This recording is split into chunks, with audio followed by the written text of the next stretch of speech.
Hey guys, Tucker Antell here with another Tucker's tutorial video. Today's Monday blues lick is actually more of a gesture than it is a lick because it's only a couple of notes.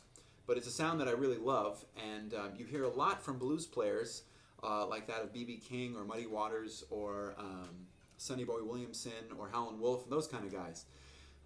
It's simply a trill between two notes, or moving very, very rapidly between two notes. You hear it a lot on the piano, but you also hear it a lot when you listen to people play the harmonica. So you might hear something like this.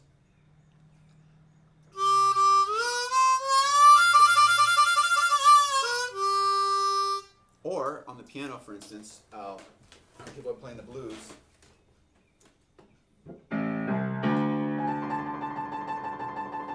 So a lot of you probably recognize that sound.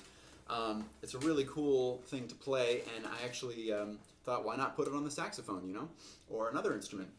On my website at tuckerantell.com, under the tutorial section, there's a PDF that has all of the trills written out under the chords that you'd find them under. So I like to think of this lick as trilling between the fifth note of the key that you're in and the flat 7.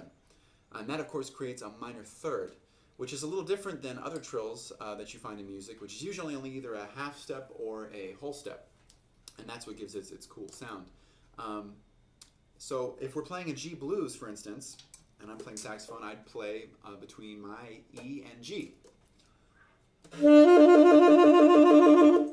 And of course, if you really want to make it authentic and give it that extra attitude, you want to do a grace note or a scoop into the bottom note.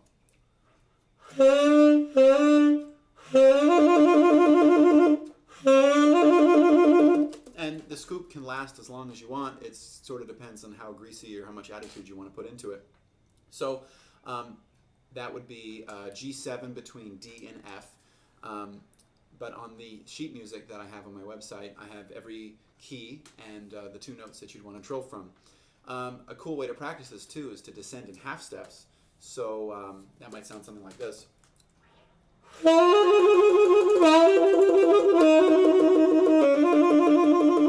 And that would actually work as a blues lick in and of itself, because you would be starting on the 5/7 of whatever key you're in, and by the time you ended where I did, you'd be going between the 3rd and the 5th, which is also a cool thing that you can do. So this doesn't lay on all instruments really, really well, but on woodwinds, for instance, it's a little easier because of the fingerings. But even then, you might have to really pay attention to what fingerings you're using.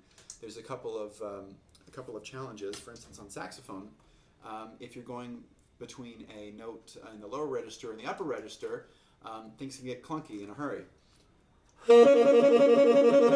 C and E flat, B and D, those kind of notes.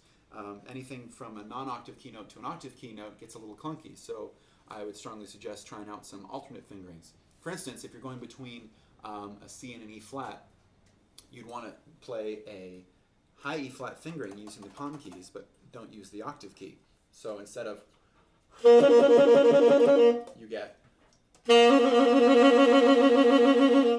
can be a little bit out of tune, but it sounds a lot smoother. Or another example of that would be B and D. So every instrument is going to have its fingering challenges or its things to work out, so that's why it's a good thing to practice through all the different keys. And then just try to work out some cool ways to use it. You can play it in the middle of a lick, like the blues harp lick, or you can start off a lick using it and then finish it off with something. For instance, you could go.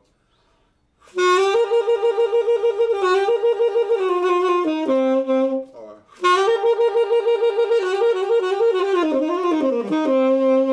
So it's a really cool way to kind of get into a solo and really start it with some attitude.